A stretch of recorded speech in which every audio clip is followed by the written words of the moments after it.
Hello বন্ধুরা, তোমরা সকলে কেমন আছো? কালকে আমাকে একটু আরামবাগ যেতে হয়েছিল বিশেষ কারণের জন্য। তো চাঁপাডাঙ্গা থেকে আরামবাগের অবস্থা এতটাই খারাপ, আমরা হয়তো নিজে চোখে না দেখলে হয়তো বিশ্বাস করতাম না, কিন্তু দেখার পর খুবই মন খারাপ হয়ে গেল।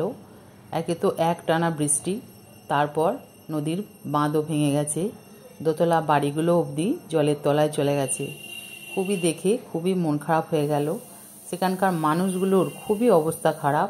সে সমস্ত যাদের বাড়ি ডুবে গেছে সে সমস্ত মানুষগুলো এখন দেখলাম, নিজে চোখে দেখে এলাম, তারা ব্রিজের উপরে উঠে রান্না করছে। এমনকি যাদের গাড়ি আছে তারাও দেখলাম সমস্ত ব্রিজের উপরে তুলে দিয়েছে। তাদের অবস্থা খুবই খারাপ, এতই খারাপ হয়তো ভালো করে তারা খেতেও পাচ্ছে না।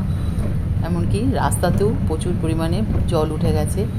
তো আমাদের ড্রাইভার তো খুবই ভয় পাচ্ছিল যে ওর উপর দিয়ে ঠিকঠাক করে চালিয়ে আসতে পারবে কি না, বা না বসে যাবে।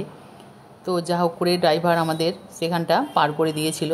আমাদেরও খুব ভয় লাগছিল, সত্যি যদি জলের উপরে বসে যায় তাহলে আমরা সেই সময় কী করব। তো ভিডিওটি যদি ভালো লাগে তাহলে লাইক করো, সাবস্ক্রাইব করো এবং শেয়ার করে দিও। ভালো থেকো, সুস্থ থেকো। আবার দেখা হবে নেক্সট ভিডিওয়ে। দেখো, তোমরা নিজে চোখেই দেখো জলের কি অবস্থা, জলে জলময় হয়ে গেছে। দেখো সমস্ত মানুষগুলো রাস্তাতে ত্রিপল দিয়ে বসে আছে, দেখো রান্না করছে এবং ত্রিপল দিয়ে মাথায় দিয়ে বসে আছে।